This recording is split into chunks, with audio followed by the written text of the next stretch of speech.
Andai aku jadi orang kaya. Aduh, enak banget kalau jadi orang kaya ya. Punya rumah yang luas, halamannya luas, terus punya kolam renang, punya uang banyak. Jadi dalam keadaan seperti ini gak stres. Jadi kalau mau jemuran, halaman luas, bisa jalan-jalan. Terus kalau mau renang tinggal nyebur ke kolam renang. Punya asisten banyak, jadi habis jemuran kan aku bisa mempercantik diri sama asisten, udah langsung dikerjain. Mau makan tinggal makan, mau beli mobil, kalau aku suka sama mobil itu aku beli mobil itu karena aku punya uang banyak. Andai Hei, Susi, kamu ngapain pagi-pagi begini? Lagi berhayal ya? Iya, lagi berhayal jadi orang kaya. Pagi-pagi begini harusnya bukan berhayal, tapi kita harus baca firman dan menjadi pelaku firman. Yuk kita sapa teman-teman dulu yuk. Shalom! Peda Katedral! Semangat! Peda Katedral! Jesus is number one. Yes, yes, yes! Selamat pagi, saudara-saudari yang terkasih. Pagi hari ini kita mau belajar bersama-sama bagaimana kita harus bersyukur kepada Tuhan. Bagaimana kita bisa mensyukuri atas segala berkat Tuhan yang diberikan kepada kita. Tentunya kita bersyukur atas nafas baru yang Tuhan berikan setiap hari. Atas rezeki, atas kesehatan untuk kita dan keluarga kita. Kita bisa lihat di dalam Galatia 5 ayat 19.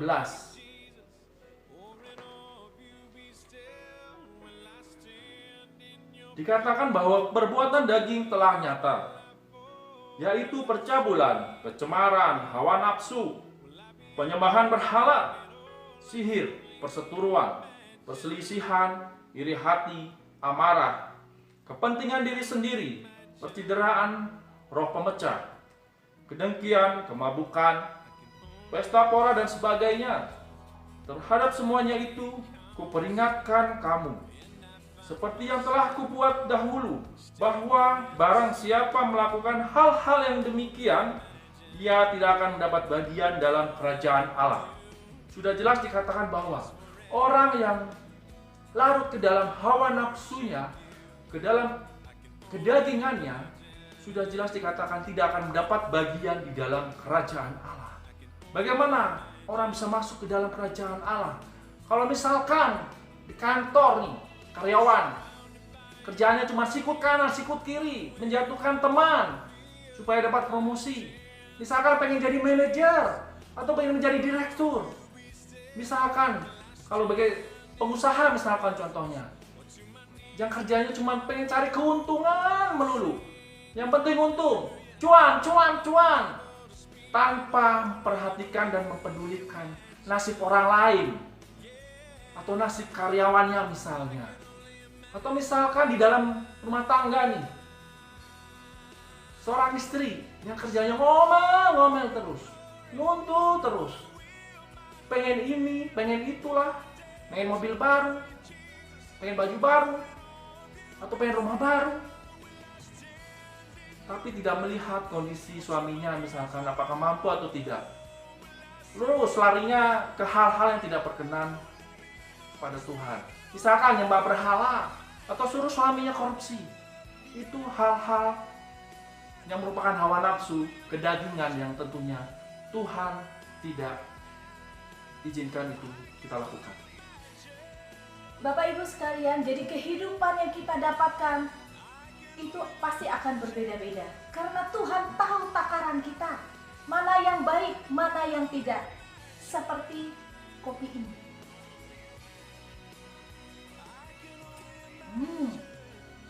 Kalau bagi saya kopi ini pahitnya ada, manisnya ada. Jadi sensasinya itu luar biasa. Dalam kehidupan kita juga seperti ini. Tidak selamanya kita harus menerima manis dan tidak selamanya kita menerima pahit. Tuhan tahu takaran kita setiap manusia, mana yang baik, mana yang tidak untuk kita. Karena Dia tahu rancangan yang terbaik buat kita. Kalau kita meminum kopi ini, kita terus kasihkan gula, lama-lama kita akan diabetes. Begitu juga dalam kehidupan kita tidak hanya menerima yang manis saja. Agar kita tahu bersyukur terhadap Tuhan, kita juga menerima yang pahitnya. Tapi kalau pahit dan manis itu kita jadikan satu, itu akan menjadi kehidupan yang begitu indah yang dapat kita rasakan. Kita boleh lihat dalam Yesaya 29 ayat 11. Dikatakan, sebab aku ini mengetahui rancangan-rancangan apa yang ada padaku mengenai kamu. Demikianlah firman Tuhan, yaitu rancangan damai sejahtera dan bukan rancangan kecelakaan, untuk memberikan kepadamu hari depan yang penuh harapan. Tuhan tahu apa yang terbaik buat kita masing-masing. Tuhan tahu rancangan yang terbaik ke depannya apa yang akan kita dapatkan. Karena Dia pasti akan memberikan yang terbaik bagi tiap-tiap kita. Dia tidak akan memberikan yang berlebihan terus terhadap kita. Tapi Dia juga ingin kita belajar apa yang harus kita perbuat di dalam saat-saat kita kesulitan. Maukah engkau bersyukur buatku? Itu kata Tuhan. Untuk kita bisa mendapatkan kerajaan Allah.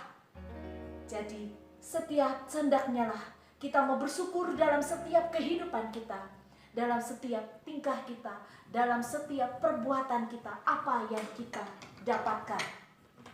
Bapak Ibu yang dikasihi Tuhan, saudara-saudari terkasih, terus marilah kita bersyukur atas rahmat Tuhan yang berikan kepada kita, di mana kita bukan hanya mementingkan keinginan kita sendiri, mementingkan ego kita sendiri, hawa nafsu kita sendiri, tetapi kita bersyukur dengan pedulikan orang lain di sekitar kita.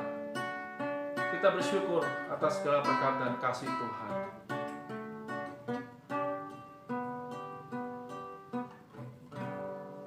Ku bersyukur Bapa,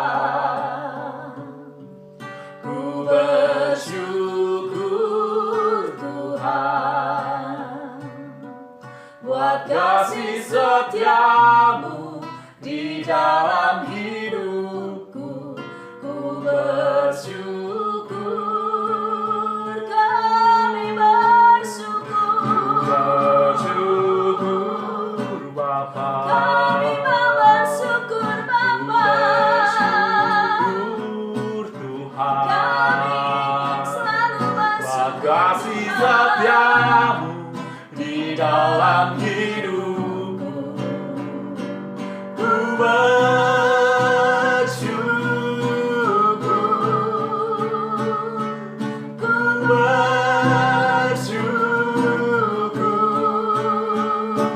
Tuhan.